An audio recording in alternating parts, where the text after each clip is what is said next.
ሰላም ጤና ይስጥልኝ ውድ የ24/7 ዜና ተከታታዮቻችን፣ የሰዓቱን ዜና ይዤ ቀርብ ያለው እስከ ፍጻሜው አብራችሁን ቆዩ። የምንለቃቸው መረጃዎች እንዲደርሳችሁ ላይክ፣ ሼር እና ሰብስክራይብ ማድረጋችሁ እንዳትረሱ በማለት ወደ ዜናው አለፍኩ። የትግራይ የቴሌቪዥን ስራ አስኪያጅ ተቀየሩ። ላለፉት 7 ዓመታት የትግራይ ቴሌቪዥን ስራ አስኪያጅ በመሆን ያገለገሉ ነባር ጋዜጠኛ ተሻለ በቀለ ተነስተው በእሳቸው ምትክ አቶ አባዲ ገብረስላሴ ተሾመዋል። ጋዜጠኛ ተሻለ በቀለ ከ2011 ዓ.ም ጀምሮ ላለፉት 7 ዓመታት ጣቢያውን መርተዋል። በኢትዮጵያ ብሮድካስቲንግ ኮርፖሬሽን ኢቢሲ እና በፋና ሚዲያ ኮርፖሬት ኤፍኤምሲ በኃላፊነት አገልግለው ነበር። እሳቸውን የተኩት አቶ አባዲ ገብረስላሴ ቀደም ሲል በወይን ጋዜጣ በሙያቸው ያገለገሉ ሲሆን የድምፀ ወያኔ ቴሌቪዥን እና ሬዲዮን ለአጭር ጊዜ መርተዋል። ከፍተኛ የህወሓት ካድሬ መሆናቸው የተነገረው አዲሱ ኃላፊ የሹመት ደብዳቤያቸው ከየካቲት 30 ቀን 2018 ዓ.ም ጀምሮ መቀበላቸው ታውቋል። በጋሞ ዞን በደረሰ የጎርፍና የናዳ አደጋ የ30 ሰዎች ህይወት አለፈ። በጋሞ ዞን በተለያዩ አካባቢዎች የጣለው ከባድ ዝናብ ተከትሎ በተከሰተ የናዳና የጎርፍ አደጋ የ30 ሰዎች ህይወት ማለፉን የዞኑ አስተዳዳሪ አስታወቁ። አደጋው በተለይ በደጋማ አካባቢዎች ላይ በደረሰ የመሬት መንሸራተትና የጎርፍ መጥለቅለቅ ሳቢያ የተከሰተ ሲሆን በሰው ህይወት ላይ ካደረሰው ጉዳት ባለፈ በቤትና በንብረት ላይ ከፍተኛ ውድመት ማስከተሉ ተገልጿል። የዞኑ አስተዳደር በአደጋው ህይወታቸው ላጡ ወገኖች ጥልቅ ሐዘን መግለጹንና ለተጎጂ ቤተሰቦች ድጋፍ ለማድረግ እየተንቀሳቀሰ መሆኑን አመልክቷል።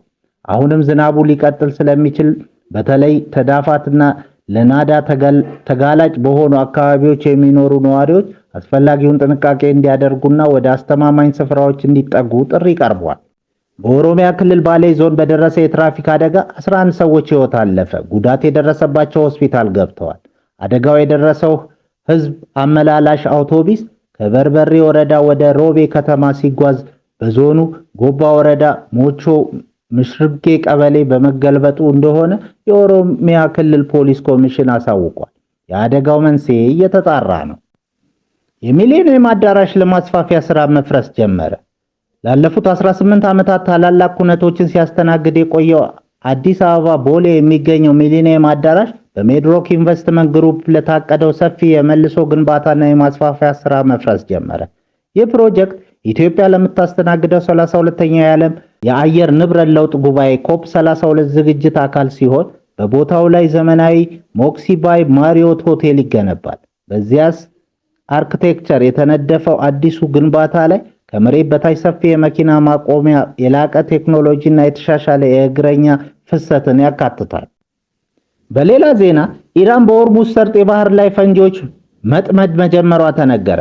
ኢራን በዓለም የነዳጅ ንግድ ላይ እጅግ በጣም ወሳኝ በሆነው የሆርሙዝ ሰርጥ ላይ የባህር ላይ ፈንጂዎችን መጥመድ መጀመሯ ተዘግቧል። ይህ እርምጃ በቀጠናው እየተፋፋመ ከመጣ ወታደራዊ ግጭት ጋር ተያይዞ የዓለምን ኢኮኖሚና የጸጥታ ሁኔታ ስጋት ላይ ጥሎታል።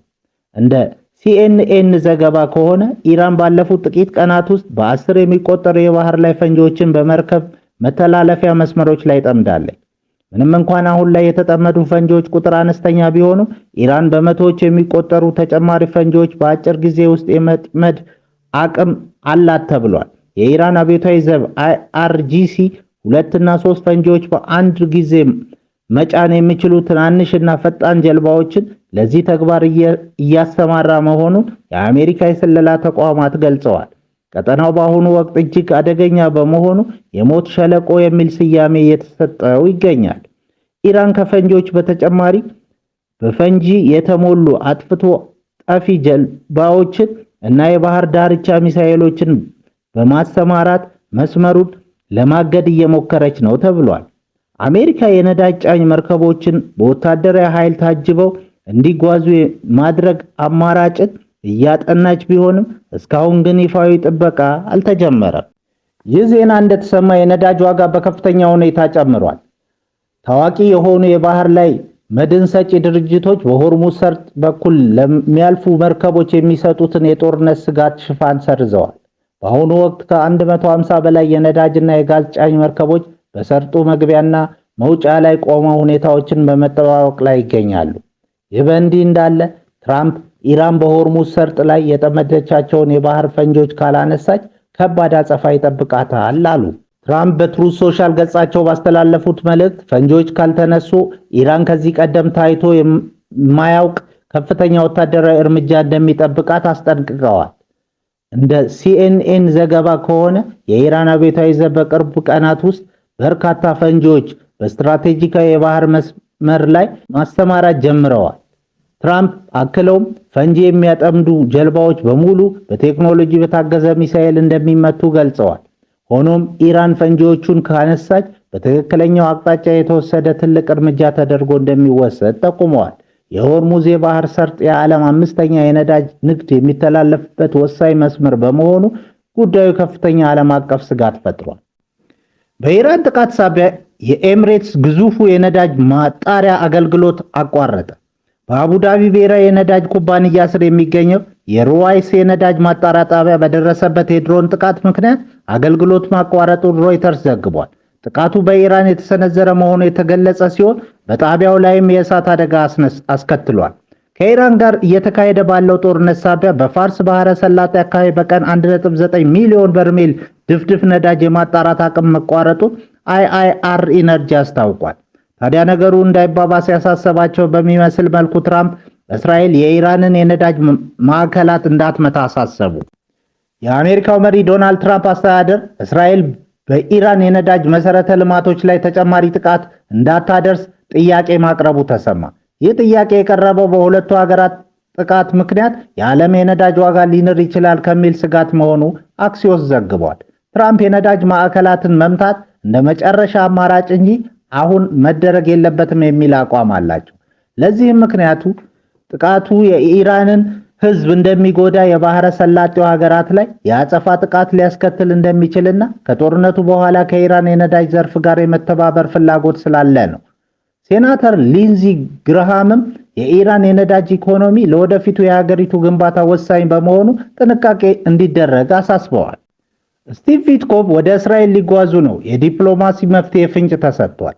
የአሜሪካው ልዩ መልእክተኛ ስቲቭ ዊትኮቭ ከኢራን ጋር እየተካሄደ ስላለው ጦርነት ለመምከር በሚቀጥለው ሳምንት ወደ እስራኤል ሊያቀኑ እንደሚችሉ ለሲኤንቢሲ ገለጹ።